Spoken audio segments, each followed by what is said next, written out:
These are my delicious bacon and cheese savory scrolls. They're basically little buns that's got bacon, cheese, a little bit of tomato. They're beautiful, they're soft, they're delicious. I've got lots of little tips and tricks on how to get your dough beautiful, fluffy, and delicious. So let's get straight into it.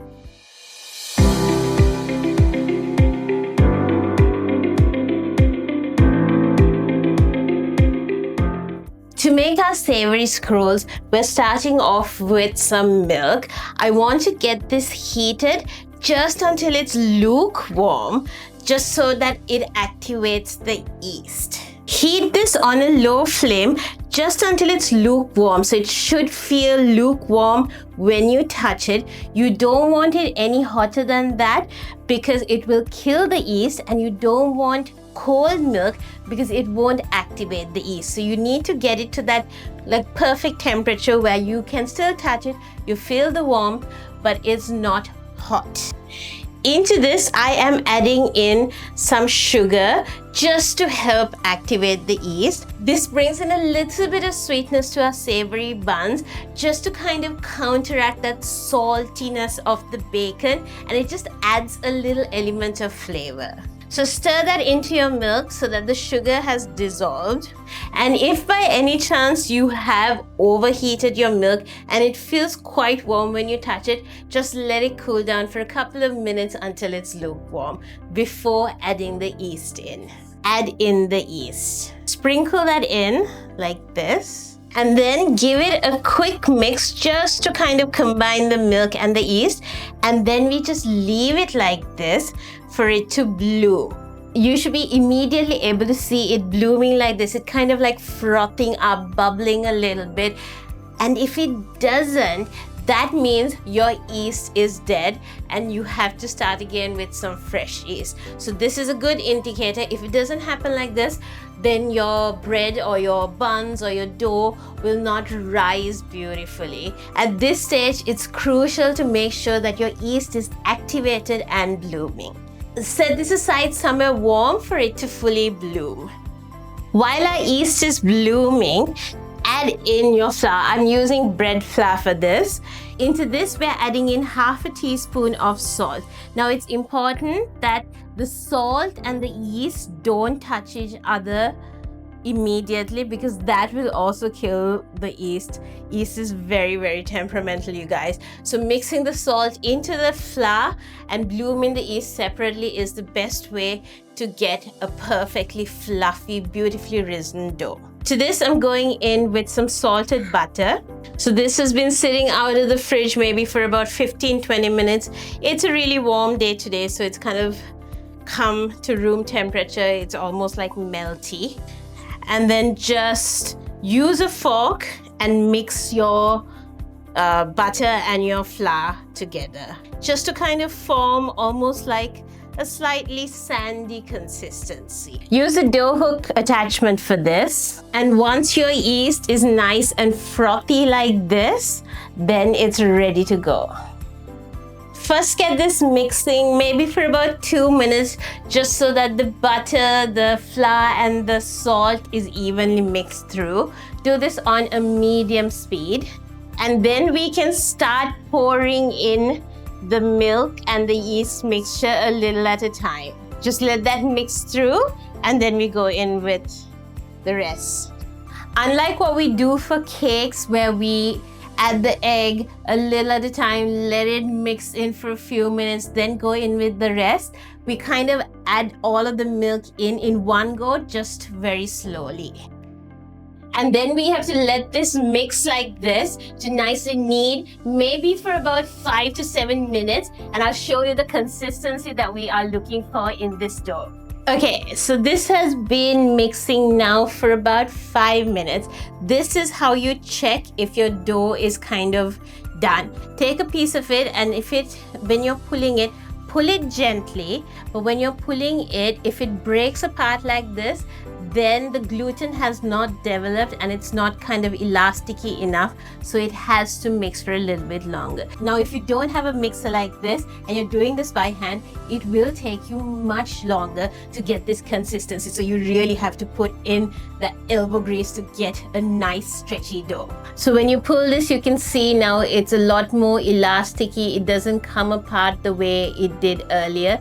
This dough is now ready.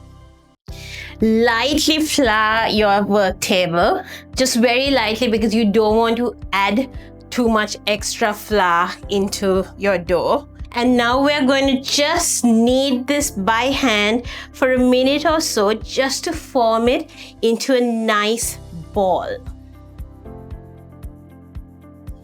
You can see it's quite soft when I'm doing this. That means it's nicely kind of kneaded through. The gluten has developed, so this will rise to be a beautiful soft bun once we're done with this. Okay, so this is kind of what we're looking for, a nice smooth surface like this. Add just the tiniest bit of oil into your bowl just to stop the dough ball from sticking to the bowl as it's rising. Apply that around and then pop that in.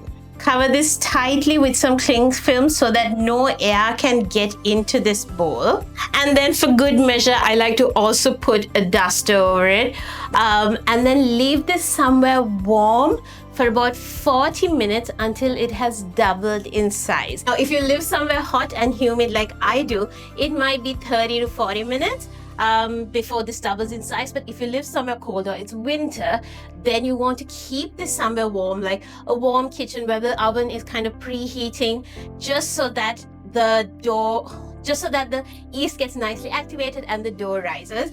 And it might take just a little bit more time, so just check on it, just eyeball it, see what it looks like now, and then see in 40 minutes if it has doubled in size, then you're good to go.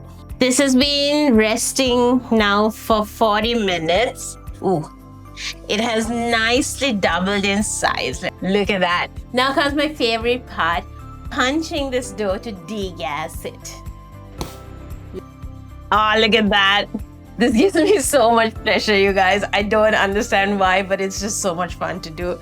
Okay, now lightly flour your table again. Again, make sure it's a light dusting of flour, and tip your dough out.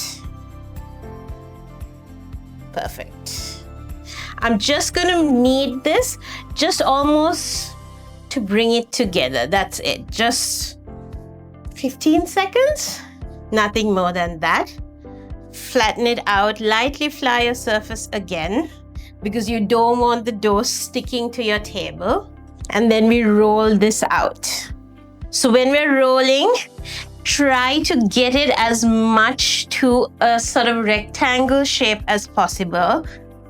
I keep turning this just to make it easier, and also to make sure that your dough is not stuck to your table, because the last thing you want is to completely roll this out and then find it sticking to your table and breaking apart. Can you see how elasticy this dough is as I roll it? That is exactly what we want. So almost hold it from there, and then from the middle, push it out with the rolling pin, putting a fair amount of pressure on it. Turn it, hold it down, and then push the dough out. Don't worry if it springs back a little bit like this. Just keep at it and you will manage to get a nice rectangle shape. Also, if you feel like your dough is beginning to get a little stuck on the table, go in with just a light sprinkling of flour again. It takes a little bit of elbow grease, but you kind of eventually get there. So one key thing that we're looking for is that this dough is even in thickness throughout, because you don't want some bits to be thicker and some bits to be kind of thinner. and then you won't get even sized savory scrolls.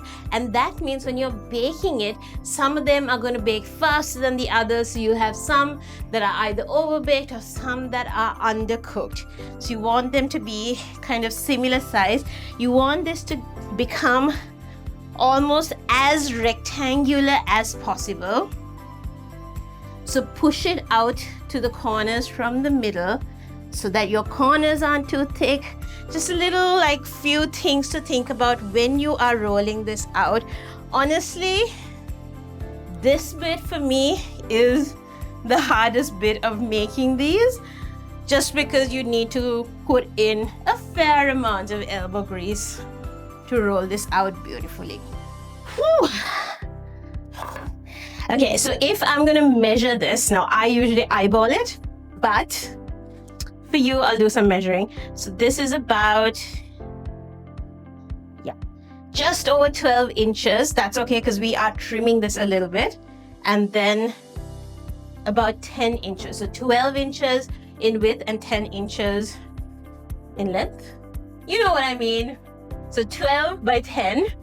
And we are ready now to put our filling.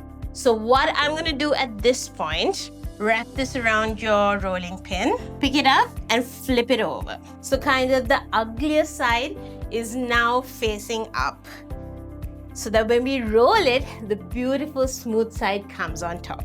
And now we go in with just a little bit of tomato puree, just to almost just flavor this. I actually really wanted to make some bacon and jalapeno ones, but I couldn't find jalapeno, so we're skipping the jalapeno. But if you can get your hands on some bacon, jalapeno and cheese, yum. And then I'm going in with just a little bit of mustard. Again, spread that out nicely. And then I'm just gonna sprinkle a little bit of cheddar. It's looking like a pizza, I know, but just wait. And then we're going in with a bit of mozzarella, again, grated mozzarella, to get that stringy cheese pull when we are biting into this. A sprinkling of chili flakes to bring in a bit of warmth. You can skip this, especially if you're making this for kids, but I like to have that little hit of chili. And a little bit of parsley flakes. Again, just to bring in an extra bit of flavor. And then we go in with our bacon. Ooh, probably should have sliced it. And then we are going to layer in some streaky bacon that I've chopped up roughly. This is still raw, so not cooked bacon. You can use ham as well, or pieces of chicken, but make sure they're thin so that they don't kind of like jut out as you're rolling these. And if you want to keep this vegetarian, just load up on the cheese a little bit and maybe some olives. Olives would be great with this, and skip the bacon. And of course, top this with more cheese. And now roll this as tight as possible. So kind of start from this edge and fold the edge in on itself like this. And then just very tightly fold this on itself and roll it into a nice tight log.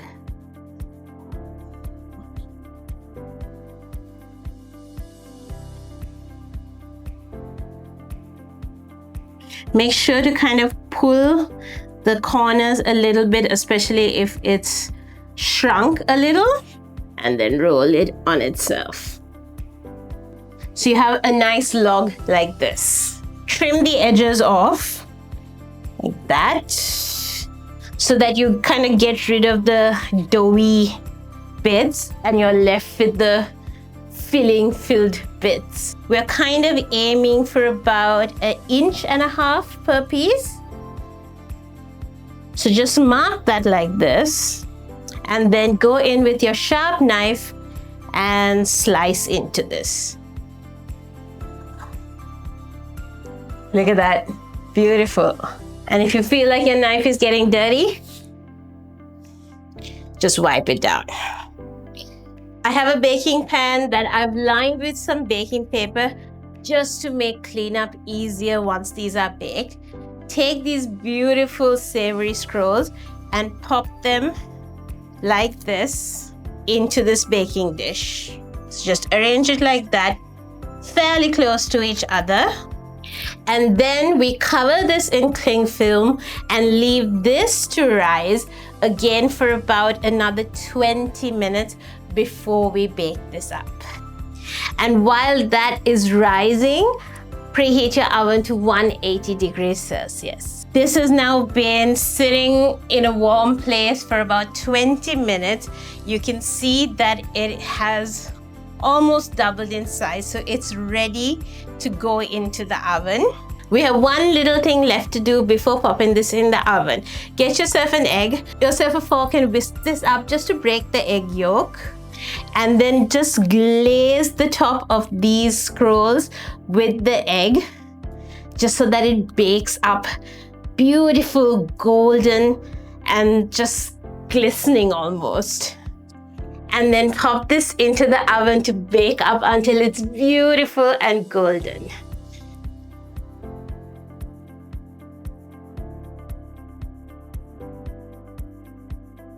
This is kind of, you know what a cream cheese icing does for a cinnamon roll? This is going to do that for this. And the same way that we brush the egg on, just brush this on top of the still warm savory scrolls. It's important to brush these on while your scrolls are still warm, so that it kind of just melts in there and all of that deliciousness gets into all those nooks and crannies, and it forms a beautiful glaze.